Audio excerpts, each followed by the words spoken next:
बिहारी जी के विषय में कुछ विशेष तथ्य।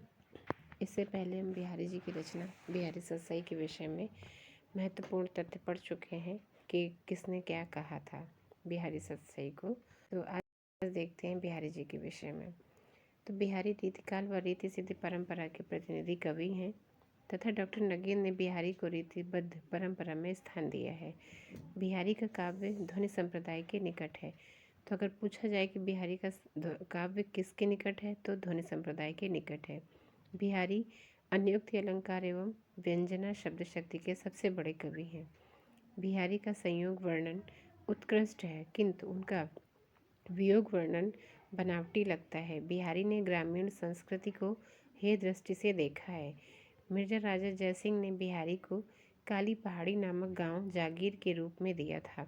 बिहारी को प्रत्येक दोहे पर मिर्जा राजा जयसिंह से पुरस्कार स्वरूप एक सोने की मोहर मिलती थी। मतलब वो कोई भी एक जब भी दोहा लिखते थे या राजा जयसिंह को सुनाते थे तो उस दोहे पर, हर एक दोहे पर राजा जयसिंह उनको पुरस्कार स्वरूप एक सोने की मोहर दिया करते थे।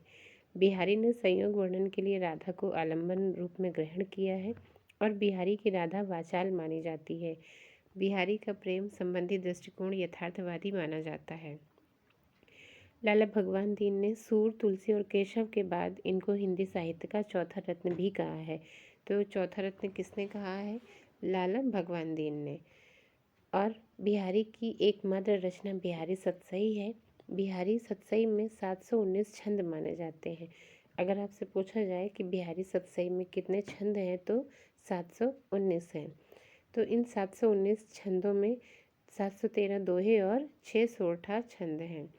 बाबू जगन्नाथ दास रत्नाकर द्वारा लिखित टीका बिहारी रत्नाकर में 713 दोहे हैं। बिहारी सतसई की रचना मिर्जा राजा जयसिंह के पुत्र राम सिंह को शिक्षा देने के लिए की गई थी। बिहारी सतसई की रचना 1633 में आरंभ हुई और 1662 ईस्वी में पूर्ण हुई। बिहारी सतसई पर अनेक टीकाएं लिखी गईं।